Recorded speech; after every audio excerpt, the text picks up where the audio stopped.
Ada sebuah hadis Rasulullah mengatakan, kullu syai'in laisa fihi dzikrullah fahuwa laghwun wa lahwun illa arba'ah.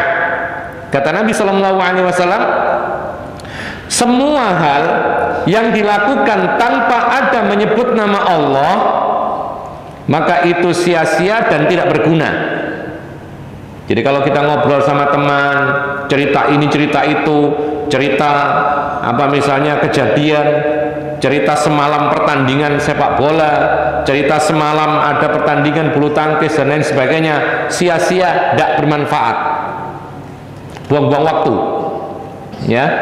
Lalu ngapain juga sama-sama nonton kemudian cerita, menceritakan yang ditonton, tidak ada gunanya. Tapi kata Rasulullah SAW, ada 4 perkara meskipun tidak menyebut nama Allah ketika dia melaksanakan aktivitas itu, maka ini dinilai sebagai hal yang positif.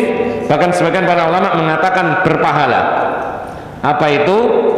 Yang pertama, seseorang yang berlatih memanah. Orang yang berlatih memanah, maka ini positif.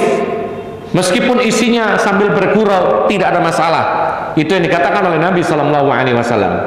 Yang kedua, seseorang yang berlatih menunggang kuda, main-main, berlatih kuda, bagaimana supaya dia bisa mampu mengendarai kuda, menaklukkan kuda, dan bisa lancar dalam berkuda.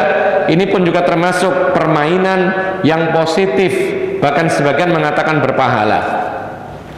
Lalu yang ketiga, ta'limus sibahah, belajar berenang.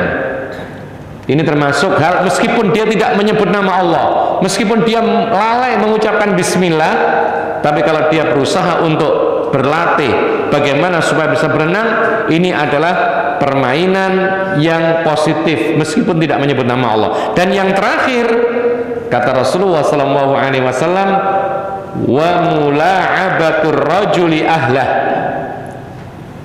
sang suami bersenda gurau dengan istrinya. Ini yang jarang dilakukan oleh bapak-bapak yang sibuk, pulang ke rumah makan tidur, HP-an, tidak pernah berbincang dengan istrinya. Padahal subhanallah ini manfaatnya luar biasa.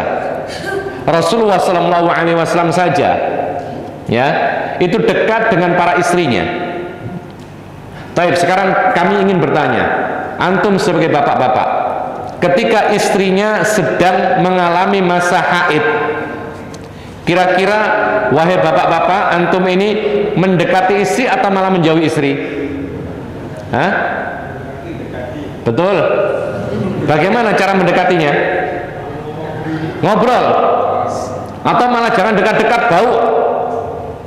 Subhanallah, Rasulullah SAW, dan itu diceritakan sendiri oleh pelaku kisah ini, Aisyah radhiyallahu anha. Apa itu? Kata Aisyah radhiyallahu anha, Rasulullah SAW itu ketika aku sedang haid, dia berada di pangkuanku, dia membaca Al-Quran dan aku menyimaknya. Coba bagaimana seorang laki-laki, Nabi dan Rasul, ketika istrinya sedang mengalami masa haid, dia tetap dekat dengan istrinya, bahkan duduk atau menyandarkan kepalanya di pangkuannya Aisyah radhiyallahu anha. Ini menunjukkan kedekatan Rasul dengan istrinya, berbincang, bersenda gurau.